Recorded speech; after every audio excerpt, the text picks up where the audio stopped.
ಬರ್ತಿದೆಯಾ ಹಿಂದೂ ಸಂವಿಧಾನ ವಿಶೇಷ ಕಾರ್ಯಕ್ರಮಕ್ಕೆ ಸ್ವಾಗತ. ನಾನು ಹರ್ಷ ನಾಯ್ಕ್. ಸ್ನೇಹಿತರೆ, ದೇಶದಲ್ಲಿ ಇದೀಗ ಮತ್ತೆ ಸಂವಿಧಾನ ಬದಲಾವಣೆಯ ಚರ್ಚೆಗಳು ಜೋರಾಗಿವೆ. ಸಮಾನತೆಯ ಆಧಾರದ ಮೇಲೆ ಬಾಬಾ ಸಾಹೇಬ್ ಅಂಬೇಡ್ಕರ್ ಅವರು ರಚಿಸಿದ್ದ ಸಂವಿಧಾನವನ್ನೇ ಬದಲಾಯಿಸಲು ಹುನ್ನಾರ ನಡೆದಿದೆ ಅನ್ನೋ ಚರ್ಚೆಗಳೆಲ್ಲವೂ ಕೂಡ ನಡೀತಾ ಇದ್ವು. ಈ ವಿಚಾರ ಮತ್ತೆ ಮುನ್ನೆಲೆಗೆ ಬಂದಿರುವಂಥದ್ದು. BJPಯ ಮಾಜಿ ಸಂಸದರೊಬ್ಬರೇ ಸಂವಿಧಾನ ಬದಲಾಯಿಸುವ ಮಾತುಗಳನ್ನಾಡಿದ್ದು ನಿಮಗೆಲ್ಲ ಗೊತ್ತೇ ಇರುತ್ತೆ. ಈ ಬಗ್ಗೆ ಯಾವಾಗ ಚರ್ಚೆ ವಿರೋಧಗಳು ವ್ಯಕ್ತವಾದವೋ BJP ಇದನ್ನು ಅವರ ವೈಯಕ್ತಿಕ ಹೇಳಿಕೆ, ಅವರ ಹೇಳಿಕೆಗೂ ಪಕ್ಷಕ್ಕೂ ಏನೂ ಸಂಬಂಧ ಇಲ್ಲ ಅಂತ ಹೇಳಿತ್ತು.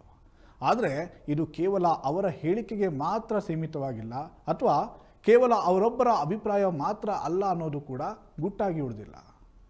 ಇನ್ನು ಇತ್ತೀಚೆಗೆ ದೇಶದಲ್ಲಿ ಅತಿ ಹೆಚ್ಚು ಚರ್ಚೆಯಲ್ಲಿರೋದೇ ಸಂವಿಧಾನ ಮತ್ತು ಅಂಬೇಡ್ಕರ್. ಖುದ್ದು ಕೇಂದ್ರ ಗೃಹ ಸಚಿವ ಅಮಿತ್ ಶಾ ಅವರೇ ಸಂಸತ್ತಿನಲ್ಲಿ ಅಂಬೇಡ್ಕರ್ ಅವರ ಬಗ್ಗೆ ಅವಹೇಳನಕಾರಿಯಾಗಿ ಹೇಳಿಕೆಯನ್ನು ನೀಡಿದ್ದಾರೆ ಅನ್ನುವಂಥ ವಿಚಾರ ದೇಶದಾದ್ಯಂತ ಭಾರಿ ವಿವಾದವನ್ನು ಸೃಷ್ಟಿ ಮಾಡಿತ್ತು. ಇನ್ನೇನು ಇದೆಲ್ಲ ಸ್ವಲ್ಪ ತಣ್ಣಗಾಯಿತು ಅನ್ನುವಷ್ಟರ ಹೊತ್ತಿಗೆ ಇದೀಗ ಹೊಸದೊಂದು ಸಂವಿಧಾನ ರೆಡಿಯಾಗಿದೆ ಅನ್ನುವಂಥ ಸುದ್ದಿ ಬಂದಿದೆ. ಹೌದು ವೀಕ್ಷಕರೇ, ಹಿಂದೂ ರಾಷ್ಟ್ರಕ್ಕಾಗಿ ಹೊಸ ಸಂವಿಧಾನ ರಚನೆಯಾಗಿದ್ದು ಮಹಾಕುಂಭಮೇಳದಲ್ಲಿಯೇ ಇದು ಮಂಡನೆಯಾಗಲಿದೆ ಅಂತ ವರದಿಯಾಗಿದೆ. ಅಖಂಡ ಹಿಂದೂ ರಾಷ್ಟ್ರಕ್ಕಾಗಿ 501 ಪುಟಗಳ ಹೊಸ ಸಂವಿಧಾನ ಸಿದ್ಧಗೊಂಡಿದೆಯಂತೆ. ಪ್ರಯಾಗ್ರಾಜ್ನಲ್ಲಿ ಸದ್ಯ ನಡೀತಿರುವಂತಹ ಮಹಾಕುಂಭಮೇಳದಲ್ಲಿ ಫೆಬ್ರವರಿ 3ರಂದು ಬಸಂತ ಪಂಚಮಿ ಇದೆ. ಆ ದಿನ ಈ ಒಂದು ಸಂವಿಧಾನವನ್ನು ಸಾರ್ವಜನಿಕರಿಗೆ ಬಿಡುಗಡೆ ಮಾಡಲಾಗ್ತಾ ಇದೆಯಂತೆ. ಮನುಸ್ಮೃತಿ, ರಾಮರಾಜ್ಯ ಮತ್ತು ಚಾಣಕ್ಯನ ಅರ್ಥಶಾಸ್ತ್ರದಲ್ಲಿನ ತತ್ವಾದರ್ಶಗಳ ಆಧಾರದಲ್ಲಿ ದೇಶಾದ್ಯಂತ ಇರುವಂತಹ ತಜ್ಞರು ಈ ಸಂವಿಧಾನವನ್ನು ರಚಿಸಿದ್ದಾರೆ ಅನ್ನುವಂಥ ಮಾಹಿತಿಗಳು ಇರುವಂಥದ್ದು. ಶಂಕರಾಚಾರ್ಯರು ಸ್ಥಾಪಿಸಿರುವಂಥ 4 ಪೀಠದ ಶಂಕರಾಚಾರ್ಯರು ಒಪ್ಪಿಗೆ ನೀಡಿದ ಬಳಿಕ ಈ ಸಂವಿಧಾನವನ್ನು ಕೇಂದ್ರ ಸರ್ಕಾರಕ್ಕೆ ಕಳಿಸಲಾಗ್ತಿದೆಯಂತೆ. ಹಾಗಿದ್ರೆ ಹಿಂದೂ ರಾಷ್ಟ್ರಕ್ಕಾಗಿ ರಚಿಸಿರುವ ಈ ಹೊಸ ಸಂವಿಧಾನದಲ್ಲಿ ಏನೇನಿದೆ, ಯಾವ್ಯಾವ ನಿಯಮಗಳಿವೆ ಅನ್ನೋದನ್ನು ಕೂಡ ಹೇಳ್ತಾ ಹೋಗ್ತೀವಿ ನೋಡಿ. ಈ ಹೊಸ ಸಂವಿಧಾನದ ಪ್ರಕಾರ ಪ್ರತಿಯೊಬ್ಬ ನಾಗರಿಕನೂ ಕೂಡ ಸೇನೆಯಲ್ಲಿ ಸೇವೆ ಸಲ್ಲಿಸಬೇಕಾಗಿರುವಂಥದ್ದು ಕಡ್ಡಾಯ. ಹೌದು, ಈ ನಿಯಮವನ್ನು ಹೊಸ ಸಂವಿಧಾನದಲ್ಲಿ ಸೇರಿಸಲಾಗಿದೆಯಂತೆ. ದೇಶದ ಪ್ರತಿಯೊಬ್ಬ ನಾಗರಿಕ ಕೂಡ ಸೇನೆಯಲ್ಲಿ ಸೇವೆಯನ್ನು ಸಲ್ಲಿಸಲೇಬೇಕು, ದೇಶದ ರಕ್ಷಣೆಯ ಕರ್ತವ್ಯವನ್ನು ನಿಭಾಯಿಸಲೇಬೇಕು ಅನ್ನುವಂಥ ಒಂದು ನಿಯಮವನ್ನು ಈ ಹೊಸ ಸಂವಿಧಾನದಲ್ಲಿ ಅಳವಡಿಸಲಾಗಿದೆ ಅನ್ನುವಂಥ ಒಂದು ಮಾಹಿತಿ ಇದೆ. ಇನ್ನು ಕೃಷಿ ಆದಾಯವು ತೆರಿಗೆ ವ್ಯವಸ್ಥೆಯೊಳಗೆ ಬರುವುದಿಲ್ಲ ಅನ್ನುವಂಥ ಒಂದು ಅಂಶವನ್ನು ಕೂಡ ಇಲ್ಲಿ ಸೇರಿಸಿದ್ದಾರೆ. ಜೊತೆಗೆ ಏಕಪತ್ನಿತ್ವ ಮತ್ತು ಅವಿಭಕ್ತ ಕುಟುಂಬ ವ್ಯವಸ್ಥೆಗೆ ಪ್ರೋತ್ಸಾಹ ಮತ್ತು ಜಾತಿ ಪದ್ಧತಿಯನ್ನು ರದ್ದು ಮಾಡುವಂತಹ ಅಂಶಗಳನ್ನು ಕೂಡ ಈ ಹೊಸ ಸಂವಿಧಾನದಲ್ಲಿ ಉಲ್ಲೇಖಿಸಲಾಗಿದೆಯಂತೆ. ಇನ್ನು ಈ ಹೊಸ ಹಿಂದೂ ಸಂವಿಧಾನ ಏನಿದೆ, ಈ ಒಂದು ಸಂವಿಧಾನದಲ್ಲಿ ಹಿಂದೂ ನ್ಯಾಯಾಂಗ ವ್ಯವಸ್ಥೆಯನ್ನು ಕೂಡ ಜಾರಿ ಮಾಡಲಿಕ್ಕೆ ಕೆಲವೊಂದು ನಿಯಮಗಳನ್ನು ಕೂಡ ಮಾಡಿರುವಂಥದ್ದು. ತ್ವರಿತ ನ್ಯಾಯದಾನದ ವ್ಯವಸ್ಥೆ ಕೂಡ ಈ ಒಂದು ಸಂವಿಧಾನದ ಅಡಿಯಲ್ಲಿ ಇರಲಿದೆ ಅನ್ನುವಂಥ ಮಾಹಿತಿ ಇದೆ. ಜೊತೆಗೆ ವ್ಯಕ್ತಿತ್ವ ಬದಲಾವಣೆಗೆ ಶಿಕ್ಷೆ ನೀಡುವುದಕ್ಕೆ ಮುಖ್ಯ ಉದ್ದೇಶವಾಗಿರಲಿದೆ. ಸುಳ್ಳು ಆರೋಪ ಮಾಡುವವರಿಗೂ ಕೂಡ ಈ ಸಂವಿಧಾನದ ಪ್ರಕಾರ ಶಿಕ್ಷೆ ಇರಲಿದೆ ಅನ್ನುವಂಥ ಒಂದು ಕಾನೂನುಗಳನ್ನು ಈ ಸಂವಿಧಾನದಲ್ಲಿ ಅಳವಡಿಸಿರುವಂಥದ್ದು. ಇನ್ನು ಈ ಸಂವಿಧಾನದ ಪ್ರಕಾರ ಗುರುಕುಲ ಪದ್ಧತಿ ಜಾರಿಯಾಗಲಿದೆ. ಈಗಿರುವಂತಹ ಎಲ್ಲ ಆಂಗ್ಲ ಮಾಧ್ಯಮ ಶಾಲೆಗಳನ್ನು ಕೂಡ ಗುರುಕುಲಗಳನ್ನಾಗಿ ಮರುರೂಪಿಸಲಾಗುತ್ತೆ ಅನ್ನುವಂಥ ಒಂದು ಮಾಹಿತಿ ಕೂಡ ಇದೆ.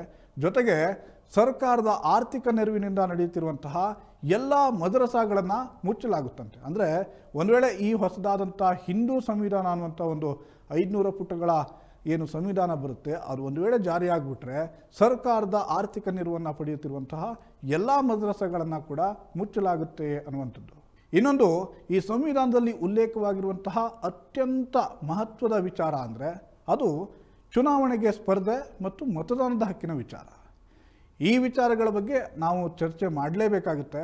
ಯಾಕಂದರೆ ಪ್ರತಿಯೊಬ್ಬರಿಗೂ, ನಮ್ಮ ದೇಶದ ಪ್ರತಿಯೊಬ್ಬ ಪ್ರಜೆಗಳಿಗೂ ಕೂಡ ಸದ್ಯ ಮತದಾನದ ಹಕ್ಕಿದೆ. ಅಂದರೆ 18 ವರ್ಷ ದಾಟಿದ ಪ್ರತಿಯೊಬ್ಬ ಪ್ರಜೆಗಳಿಗೂ ಕೂಡ ನಮ್ಮ ದೇಶದಲ್ಲಿ ಮತದಾನವನ್ನು ಮಾಡಲಿಕ್ಕೆ ಅವಕಾಶವಿರುವಂಥದ್ದು. ಆದರೆ ಈ ಹೊಸ ಸಂವಿಧಾನದ ಪ್ರಕಾರ ವೇದಾಧ್ಯಯನವನ್ನು ಕಡ್ಡಾಯಗೊಳಿಸಲಾಗಿದೆ. ಹಿಂದೂ ರಾಷ್ಟ್ರದ ಸಂವಿಧಾನದಲ್ಲಿ ಏಕಸದನ ಸಂಸದೀಯ ವ್ಯವಸ್ಥೆಯನ್ನು ಕೂಡ ಪ್ರತಿಪಾದಿಸಲಾಗಿರುವಂಥದ್ದು. ಸಂಸತ್ತಿಗೆ ಧರ್ಮ ಸಂಸತ್ತು ಅಂತ ಹೆಸರಿಸಲಾಗಿದೆ. ಇನ್ನು ಸನಾತನ ಧರ್ಮದ ಅನುಯಾಯಿಗಳು ಮಾತ್ರ ಚುನಾವಣೆಯಲ್ಲಿ ಸ್ಪರ್ಧಿಸಬೇಕು ಅನ್ನುವಂಥ ನಿಯಮಗಳನ್ನು ಈ ಹೊಸ ಸಂವಿಧಾನದಲ್ಲಿ ರೂಪಿಸಿರುವಂಥದ್ದು. ಗುರುಕುಲ ಪದ್ಧತಿಯಲ್ಲಿ ವೇದಾಧ್ಯಯನ ಮಾಡಿದವರು ಮಾತ್ರವೇ ಅಭ್ಯರ್ಥಿಯಾಗಬಹುದು ಅನ್ನುವಂಥ ಒಂದು ನಿಯಮವನ್ನು ಈ ಹಿಂದೂ ಸಂವಿಧಾನದಲ್ಲಿ ಉಲ್ಲೇಖಿಸಲಾಗಿರುವಂಥದ್ದು. ಧರ್ಮ ಸಂಸತ್ತನ್ನು ಪ್ರವೇಶಿಸುವವರಿಗೆ ಕ್ಷೇತ್ರ ನಿರ್ವಹಣೆ ಭತ್ಯೆ, ಸರಳೀಕೃತ ಭದ್ರತೆ ವ್ಯವಸ್ಥೆ ಮತ್ತು ಒಂದು ವಾಹನವನ್ನು ನೀಡಲಾಗುವುದು ಅನ್ನುವಂಥ ಕಾನೂನುಗಳನ್ನು, ನಿಯಮಗಳನ್ನು ಕೂಡ ಈ ಹೊಸ ಸಂವಿಧಾನದಲ್ಲಿ ಉಲ್ಲೇಖಿಸಿರುವಂಥದ್ದು. ಜೊತೆಗೆ ಸನಾತನ ಧರ್ಮವು ಸೇರಿದಂತೆ ಭಾರತ ಉಪಖಂಡದ ಧರ್ಮಗಳಾದಂತಹ ಜೈನ ಇರ್ಬೋದು, ಸಿಖ್ ಇರ್ಬೋದು, ಬೌದ್ಧ ಧರ್ಮದ ಅನುಯಾಯಿಗಳಿಗೆ ಮಾತ್ರವೇ ಮತದಾನದ ಹಕ್ಕು ಇರಬೇಕು ಅಂಥೇಳಿ ನಿಯಮವನ್ನು ರೂಪಿಸಲಾಗಿದೆಯಂತೆ. ಹಾಗಿದ್ರೆ ಮುಸ್ಲಿಮರಿದ್ದಾರೆ, ಕ್ರಿಶ್ಚಿಯನ್ಸ್ ಇದ್ದಾರೆ, ಪಾರ್ಸಿಗಳಿದ್ದಾರೆ, ಇವರಿಗೆಲ್ಲ ಮತದಾನದ ಹಕ್ಕಿರಲ್ವಾ? ಇನ್ನೂ ಕೂಡ ಹೇಳ್ತಾ ಹೋಗ್ತೀವಿ. ಇನ್ನು ಒಂದು ವೇಳೆ ತಮ್ಮ ಕ್ಷೇತ್ರದ ಪ್ರತಿನಿಧಿ ಸರಿಯಾಗಿ ಕೆಲಸ ಮಾಡ್ತಿಲ್ಲ ಅಂತಾದರೆ ಅವರನ್ನು ಹಿಂಪಡೆಯುವಂತಹ ಹಕ್ಕು ಕೂಡ ಮತದಾರರಿಗೆ ಇರಲಿದೆಯಂತೆ. ದೂರುಗಳು ಬಂದಾಗ ಧರ್ಮ ಸಂಸತ್ತು ಈ ಬಗ್ಗೆ ಜನಾಭಿಪ್ರಾಯವನ್ನು ಕೇಳುತ್ತೆ. ಕ್ಷೇತ್ರದ 50,000 ಜನರು ಈ ಪ್ರಸ್ತಾವಕ್ಕೆ ಸಹಿಯನ್ನು ಹಾಕಿಬಿಟ್ರೆ ಆ ಪ್ರತಿನಿಧಿಯನ್ನು ಹಿಂಪಡೆಯಲಾಗುತ್ತೆ. ಇನ್ನು ಮತ್ತೊಂದು ಮಹತ್ವದ ವಿಚಾರ ಅಂತಂದರೆ, ಸನಾತನ ಧರ್ಮವು ಸೇರಿದಂತೆ ಭಾರತ ಉಪಖಂಡದ ಧರ್ಮಗಳಾದ ಜೈನ, ಸಿಖ್ ಮತ್ತು ಬೌದ್ಧ ಅನುಯಾಯಿಗಳಿಗೆ ಮಾತ್ರವೇ ಮತದಾನದ ಹಕ್ಕನ್ನು ಕೊಡಬೇಕು ಅಂಥೇಳಿ ಕೂಡ ನಿಯಮವನ್ನು ರೂಪಿಸಲಾಗಿದೆಯಂತೆ. ಅಂದರೆ ಈ ಒಂದು ಮತದಾನದ ಹಕ್ಕೇನಿದೆಯಲ್ಲ, ಈ ಮತದಾನದ ಹಕ್ಕು ಕೇವಲ ಹಿಂದೂಗಳಿಗೆ, ಜೊತೆಗೆ ಜೈನರಿರ್ಬೋದು, ಸಿಖ್ರಿರ್ಬೋದು, ಬೌದ್ಧರಿರ್ಬೋದು, ಈ ರೀತಿಯಾಗಿ ನಮ್ಮ ಉಪಖಂಡದಲ್ಲಿ ಹುಟ್ಟಿಕೊಂಡಿರುವಂಥ ಏನು ಧರ್ಮಗಳಿದ್ದಾವೆ, ಈ ಧರ್ಮಗಳ ಒಂದು ಅನುಯಾಯಿಗಳಿಗೆ ಮಾತ್ರ ಮತದಾನದ ಹಕ್ಕನ್ನು ನೀಡಬೇಕು. ಹೊರತಾಗಿ ಕ್ರಿಶ್ಚಿಯನ್ ಇರ್ಬೋದು, ಮುಸ್ಲಿಮರಿರ್ಬೋದು, ಈ ಧರ್ಮದ ಅನುಯಾಯಿಗಳು ಅಥವಾ ಈ ಧರ್ಮವನ್ನು ಅನುಸರಿಸುವವರಿಗೆ ಯಾವುದೇ ಕಾರಣಕ್ಕೂ ಮತದಾನದ ಹಕ್ಕನ್ನು ಕೊಡಬಾರದು ಅನ್ನುವಂಥ ಅಂಶಗಳನ್ನು ಕೂಡ ಈ ಹಿಂದೂ ಸಂವಿಧಾನದಲ್ಲಿ ಉಲ್ಲೇಖಿಸಲಾಗಿದೆ. ಈಗ ಇರುವಂಥ ಸಂವಿಧಾನದ ಅಡಿಯಲ್ಲಿ ಸಮಾನತೆಯ ಆಧಾರದ ಮೇಲೆ ಪ್ರತಿಯೊಬ್ಬರಿಗೂ ಕೂಡ ಮತದಾನದ ಹಕ್ಕನ್ನು ನೀಡಿರುವಂಥದ್ದು, ಅದು ಬಹುಸಂಖ್ಯಾತರಿರಲಿ ಅಥವಾ ಅಲ್ಪಸಂಖ್ಯಾತರಿರಲಿ, ಯಾವುದೇ ಜಾತಿ ಧರ್ಮದ ಭೇದ ಭಾವ ಇರದೆ ಪ್ರತಿಯೊಬ್ಬರಿಗೂ ಕೂಡ ಮತದಾನದ ಹಕ್ಕನ್ನು ನೀಡಿರುವಂಥದ್ದು. ಆದರೆ ಈ ಒಂದು ಹಿಂದೂ ಧರ್ಮದ ಸಂವಿಧಾನ ಅಥವಾ ತರಲಿಕ್ಕೇನು ಹೊರಟಿದ್ದಾರೆ, ಹಿಂದೂ ರಾಷ್ಟ್ರಕ್ಕಾಗಿ ಮಾಡ್ತಿರುವಂಥ ಒಂದು ಸಂವಿಧಾನದಲ್ಲಿ ಮುಸ್ಲಿಮರಿಗೆ ಮತ್ತು ಕ್ರಿಶ್ಚಿಯನ್ನರಿಗೆ ಮತದಾನದ ಹಕ್ಕನ್ನೇ ಕೊಡಬಾರ್ದು ಅನ್ನುವಂಥ ಒಂದು ಯೋಜನೆಗಳನ್ನು, ನಿಯಮಗಳನ್ನು ಕೂಡ ಇಲ್ಲಿ ಉಲ್ಲೇಖಿಸಿರುವಂಥದ್ದು.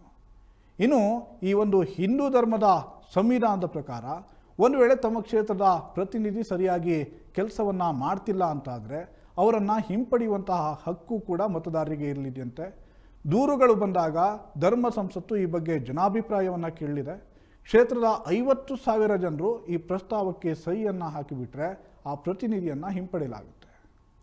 ಒಟ್ಟಿನಲ್ಲಿ ದೇಶದಲ್ಲಿ ಸಂವಿಧಾನ ಬದಲಾವಣೆಯ ಚರ್ಚೆ ಜೋರಾಗಿರುವಂಥ ಈ ಹೊತ್ತಿನಲ್ಲಿ ಈ ಹಿಂದೂ ರಾಷ್ಟ್ರ ಸಂವಿಧಾನ ಮಂಡನೆ ಆಗ್ತಾ ಇದ್ದು, ಇದು ಇನ್ನೊಂದು ಹಂತದ ಚರ್ಚೆ, ವಾದ ವಿವಾದ ಇದೆಲ್ಲದಕ್ಕೂ ಕೂಡ ನಾಂದಿಯನ್ನು ಹಾಡಲಿರೋದಂತೂ ಸತ್ಯ.